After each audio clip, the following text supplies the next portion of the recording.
Hope you guys are doing well. Welcome back. So in this video I'm going to show you that how you can share your video, how you can export your video in Adobe Rush. So let's start.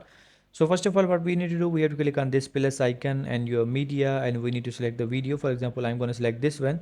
So let's click on the aid, and now I'm going to make some changes in the video, as we can split this. And now let's split this again, and let's click on this and go to the graphics section. And now I want to add some this one here like this, and now it will take few seconds. So let's delete this one. I don't want to take it, can take some time, so let's delete this.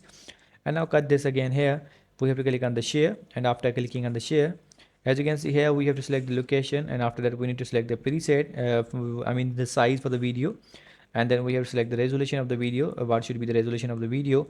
And then we need to select the frame rate, and after selecting the frame rate, audio channels, we need to select the audio channels, and the quality is also provided here, like the high, medium and low. After doing this, simply we need to hit the export button, and after clicking on the export button, it will take few seconds or few minutes in exporting, and the video will be exported. So I'm going to cancel this.